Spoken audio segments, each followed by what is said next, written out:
Takshashila model school और आज इस लेक्चर में हम अपना चैप्टर नंबर 6 कंटिन्यू करेंगे जिसका नाम है आवर टीथ एंड माइक्रोब्स.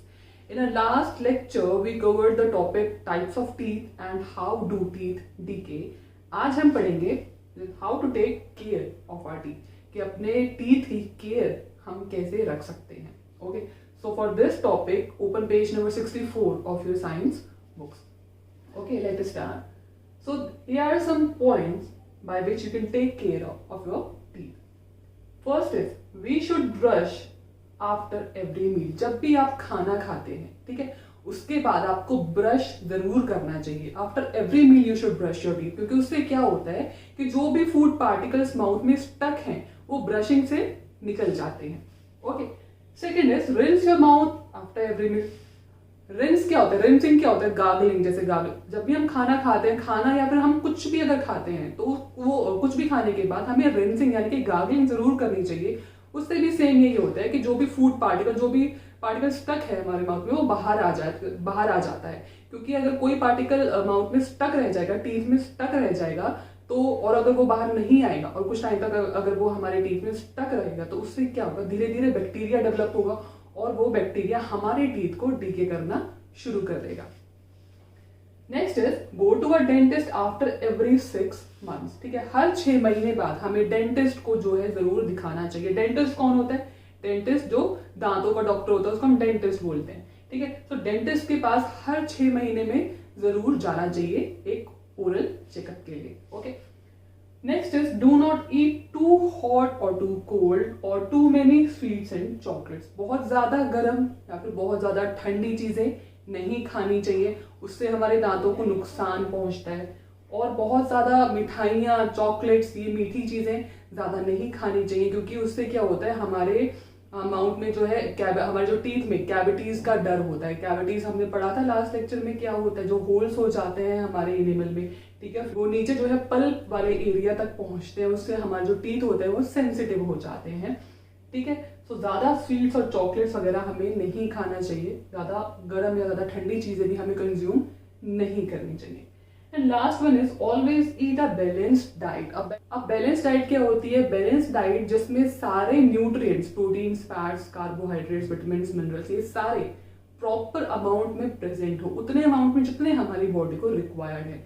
ठीक है, हम बैलेंस्ड डाइट लेंगे मतलब हम सारे न्यूट्रिएंट्स जो है प्रॉपर अमाउंट में अगर ले रहे हैं तो भी हमारे जो टीथ है वो हेल्दी रहेंगे, उन्हें नुकसान नहीं पहुंचेगा अगर हम न्यूट्रिएंट का इम्बैलेंस अपनी बॉडी में ना होने दें तो. ठीक है, सो इन पॉइंट्स को फॉलो करके हम जो है अपने टीथ की केयर रख सकते हैं. So our next topic for today is microbes. Now what are microbes? You must have heard of this word microbes. ठीक है, आज हम देखेंगे कि माइक्रोब्स होते क्या है. ठीक है, माइक्रोब्स आर वेरी स्मॉल. ठीक है, माइक्रोब्स को हम माइक्रो ऑर्गेनिजम्स भी कहते हैं. ठीक है, माइक्रो ऑर्गेनिजम्स. ठीक है, माइक्रोब्स कह लो या माइक्रो ऑर्गेनिजम्स कह लो, एक ही बात है. ठीक है, अब माइक्रोब्स या फिर माइक्रो ऑर्गेनिजम्स होते क्या है? माइक्रो ऑर्गेनिजम्स या फिर माइक्रोब्स बहुत छोटे ऑर्गेनिजम्स होते हैं. ऑर्गेनिजम्स क्या होते हैं, एक तरह के लिविंग बीइंग. ठीक है, और माइक्रो का मतलब क्या होता है, वेरी स्मॉल. माइक्रो का मतलब यहां पर क्या है, वेरी स्मॉल. ठीक है, और ऑर्गेनिजम्स क्या है, लिविंग बीइंग. तो ऐसे लिविंग बीइंग जो बहुत छोटे होते हैं साइज में, इतने छोटे कि उनको आप सिंपली ऐसे नेकेड आईज से नहीं देख सकते, उनको हम सिर्फ माइक्रोस्कोप की हेल्प से ही देख पाते हैं. ठीक है, तो वो इतने छोटे होते हैं कि उनको हम सिर्फ माइक्रोस्कोप की हेल्प से देख सकते हैं, उनको हम नॉर्मली ऐसे नहीं देख सकते. तो ऐसे ऑर्गेनिजम्स को हम कहते हैं माइक्रोब्स या फिर माइक्रो ऑर्गेनिजम्स. ओके. अब ये जो माइक्रो ऑर्गेनिजम्स होते हैं ये पाए कहाँ जाते हैं? ये जो माइक्रो ऑर्गेनिजम्स होते हैं ये हर जगह मिलते हैं. They are found like everywhere. ठीक है, एयर में भी होते हैं, सॉइल यानी कि मिट्टी में भी मिल जाएंगे, वाटर में भी प्रेजेंट होते हैं, और इवन हमारी बॉडी के अंदर भी ये माइक्रोब्स, माइक्रो ऑर्गेनिजम्स प्रेजेंट होते हैं. हमारी बॉडी के अंदर जैसे कि हमारे माउथ में बहुत ज्यादा अमाउंट में जो है बैक्टीरिया पाया जाता है, हमारे गट यानी कि हमारे स्टमक में, हमारे इंटेस्टाइन में बैक्टीरिया पाया जाता है. ठीक है, सो हमारी बॉडी के अंदर भी ये माइक्रो ऑर्गेनिजम्स प्रेजेंट हैं और बाहर तो हैं। ठीक है, अब ये माइक्रो ऑर्गेनिजम्स क्योंकि एक तरह के लिविंग बीइंग हैं तो ऑब्वियसली बात है ये ग्रो करते हैं। ठीक है, अब ये इनको ग्रो करने के लिए क्या चाहिए? ठीक है, जैसे हमें भी फूड चाहिए, इनको भी फूड चाहिए, इनका फूड अलग होता है। ठीक है, जो इनको फूड चाहिए। ठीक है, और इनको साथ में मॉइस्चर चाहिए, यानी कि थोड़ा बहुत जिसे हम कहते हैं नमी, पानी।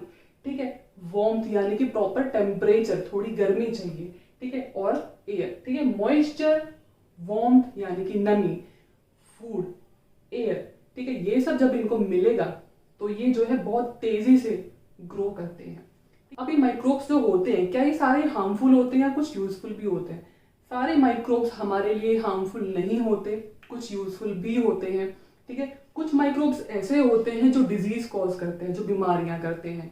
ठीक है, तो वो हार्मफुल हो गए हमारे लिए। लेकिन कुछ माइक्रोब्स हमारे काम भी आते हैं, वो हमारे लिए यूजफुल भी होते हैं, जो हम अभी लेटर देखेंगे। ठीक है, तो ऐसे माइक्रोब्स या फिर ऐसे माइक्रो ऑर्गेनिजम्स जो डिजीज करते हैं, जो डिजीज कॉज करते हैं, तो डिजीज कॉजिंग माइक्रोब्स या फिर माइक्रो ऑर्गेनिजम्स को वी कॉल जर्म्स। ठीक है, तो जर्म्स क्या है? जर्म्स ऐसे माइक्रो ऑर्गेनिजम्स हैं जो डिजीज करते हैं। डिजीज करने वाले यानी कि बीमारियां करने वाले माइक्रोब्स को हम जर्म्स कहते हैं। Okay, so let us now study the types of microbes. There are 4 types of microbes or microorganisms. First is bacteria, second is fungi, third is protozoa and fourth is viruses. तो ये 4 तरह के micro organisms हैं। कौन कौन से? Bacteria, fungi, protozoa and virus. Okay, अब इन सब के बारे में हम थोड़ा डिटेल में जानेंगे। सबसे पहले हम देखते हैं बैक्टीरिया के बारे में। बैक्टीरिया क्या होता है? बैक्टीरिया सिंगल सेल ऑर्गेनिजम्स है। सिंगल सेल का मतलब सिंगल, एक सेल का जो है ये बना हुआ है। जैसे हमारी बॉडी भी, सबकी बॉडी जो है सेल की बनी है। ठीक है, हमारी बॉडी में तो बहुत सारे सेल्स हैं, लेकिन बैक्टीरिया जो है सिंगल यानी कि सिर्फ एक सेल का ही बना होता है बैक्टीरिया। ठीक है, उसको हम कह रहे हैं यहाँ पर सिंगल सेल, यानी कि सिर्फ एक सेल का बना हुआ। अब बैक्टीरिया अलग अलग शेप में मिलता है, अलग बैक्टीरिया के भी अपने टाइप होते हैं। ठीक है, for example rod shape bacteria मिलता है। रॉड शेप जैसे कि इस तरह से रॉड शेप बैक्टीरिया मिल जाएगा। ठीक है, स्पाइरल यानी कि इस तरह से। ठीक है, राउंड यानी कि इस तरह से। तो जो डिफरेंट शेप्स में जो है बैक्टीरिया पाया जाता है। ठीक है, अब बैक्टीरिया हमारे एनवायरनमेंट में काम क्या करता है? बैक्टीरिया प्लांट्स और एनिमल्स को डीके करने का काम करता है। डीके यानी कि एक तरह से सड़ाना, उनका ब्रेक डाउन करना। ठीक है, ताकि वो धीरे धीरे मिट्टी में मिल जाए। After plants and animals die, जब वो मर जाते हैं तो उनको एक तरह से मिट्टी में मिलाने का काम, उनको डीके करने का, उनको सड़ाने का काम जो है वो बैक्टीरिया करता है। ठीक है, अब बैक्टीरिया के यूजेस क्या है? क्योंकि हमने बताया सारे माइक्रोब्स हार्मफुल नहीं होते, यूजफुल भी होते हैं, हमारे काम भी आते हैं। बैक्टीरिया कैसे हमारे लिए यूजफुल है? बैक्टीरिया कर्ड मेकिंग में हेल्प करता है। कर्ड यानी कि दही, योगर्ट जो होता है। ठीक है, तो दही बनाने के काम आता है बैक्टीरिया। दही में बैक्टीरिया प्रेजेंट होता है। दूसरा, डाइजेशन में जो है बैक्टीरिया हेल्प करता है। हम जो फूड कंज्यूम करते हैं उसमें जो रफेज प्रेजेंट होता है, जो फाइबर होता है, उस फाइबर को डाइजेस्ट करने के लिए बैक्टीरिया चाहिए होता है। तो उसमें उस रफेज को डाइजेस्ट करने में बैक्टीरिया हमें हेल्प करता है। ठीक है, ये तो हो गई यूजेस बैक्टीरिया की। अब बैक्टीरिया हार्मफुल भी होता है। सारा बैक्टीरिया जो है हमारे यूजफुल तो नहीं है, हार्मफुल भी है। हार्मफुल क्यों है? क्योंकि ये बीमारियां भी करता है, ये डिजीजेस भी कॉज करता है। कौन से तरह की डिजीजेस बैक्टीरिया करता है? For example typhoid, TB. TB यानी कि ट्यूबरकुलोसिस। ट्यूबरकुलोसिस को हम शॉर्ट फॉर्म में टीबी बोलते हैं, लिखते हैं। ठीक है, और फूड पॉइजनिंग। ठीक है, फूड पॉइजनिंग भी बैक्टीरिया की वजह से होती है। तो इसलिए क्योंकि ये सारी डिजीजेस कॉज करता है, बैक्टीरिया हार्मफुल भी होता है। Now second type of microbe is fungi. ठीक है, फंजाई क्या होता है? फंजाई नॉन ग्रीन प्लांट होता है। ठीक है, नॉन ग्रीन प्लांट यानी एक तरह का प्लांट इसको हम मानते हैं, कंसिडर करते हैं। तो ठीक है, जो कि नॉन ग्रीन है यानी कि ग्रीन नहीं है, क्योंकि मोस्टली जो प्लांट्स होते हैं वो ग्रीन होते हैं कलर में। ठीक है, तो इसको अगर हम प्लांट कंसिडर कर रहे हैं, ठीक है, तो ये प्लांट अगर इसको हम मान रहे हैं, लेकिन ये नॉन ग्रीन प्लांट इसको हम मान रहे हैं, ये ग्रीन नहीं होता।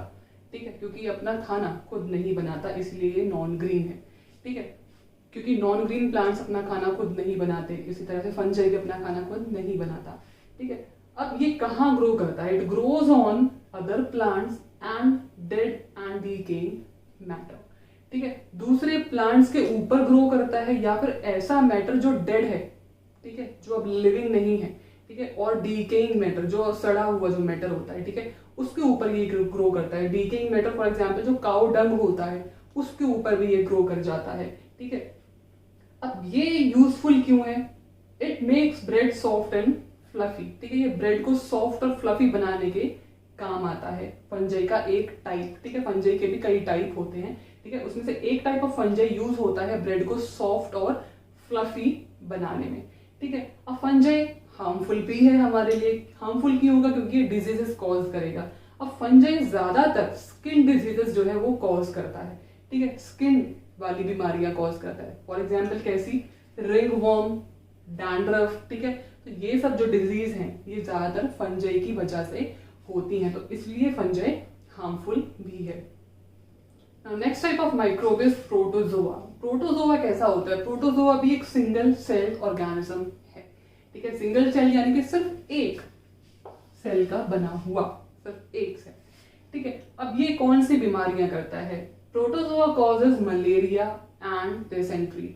ठीक है, मलेरिया तो आपने सुना होगा, मलेरिया मच्छर के थ्रू फैलता है, लेकिन मच्छर जो है प्रोटोजोआ को सिर्फ कैरी करता है, वो सिर्फ कैरी करने का काम करता है। मलेरिया होता है वो प्रोटोजोआ की वजह से होता है, मतलब जो माइक्रो ऑर्गेनिज्म है जो मलेरिया कॉज कर रहा है वो प्रोटोजोआ है। और कौन सी डिजीज करता है? डिसेंट्री। डिसेंट्री में क्या होता है? डिसेंट्री में हमारे जो इंटेस्टाइन होता है उसमें जो है प्रॉब्लम आ जाती है, उसमें जो है इन्फ्लेमेशन यानी कि स्वेलिंग वगैरह हो जाती है। ठीक है, और जिससे जो है डायरिया, सीवियर डायरिया जो है होता है। ठीक है, अब नेक्स्ट टाइप ऑफ माइक्रोब हमारा है वायरस। वायरस जो होते हैं, वायरस जो भी हमने माइक्रोब्स पढ़े हैं, बैक्टीरिया, फंजाई, प्रोटोजोआ, इन सब में सबसे छोटा माइक्रोब जो होता है वो वायरस होता है। वायरस जो है स्मॉलेस्ट माइक्रोब है, बहुत छोटा होता है साइज में। ठीक है, अब जो वायरस होता है उसको ना तो हम लिविंग कह सकते, उसको ना तो हम नॉन लिविंग कह सकते। ठीक है, वायरस तभी लिविंग होता है जब वो किसी लिविंग बॉडी में जो है वो एंटर करता है। ठीक है, किसी की बॉडी में जब वो एंटर कर जाएगा तो वो लिविंग हो जाएगा, अदरवाइज वो एक तरह से नॉन लिविंग ही होता है। तो एक तरह से उसको हम कह सकते हैं कि लिविंग और नॉन लिविंग की बॉर्डर लाइन पे जो है वायरस होता है, ना पूरा लिविंग है ना वो नॉन लिविंग ही है। लेकिन जब वो बॉडी में एंटर कर जाता है तब वो डिजीजेस जो है कॉज करता है। फॉर एग्जाम्पल जो कोल्ड होता है, कॉमन कोल्ड, जुकाम होता है, ठीक है, फ्लू जिसे हम इन्फ्लुएंजा भी कहते हैं। ठीक है, फ्लू जो होता है वायरस की हेल्प से, वायरस की वजह से होता है। ठीक है, जो डेंगी होता है, डेंगी वाला जो फीवर होता है वो भी वायरस की वजह से होता है। इसमें भी जो है जो मॉस्किटो होता है वो सिर्फ इसको कैरी करता है। ठीक है, चिकन पॉक्स भी वायरस से ही होता है।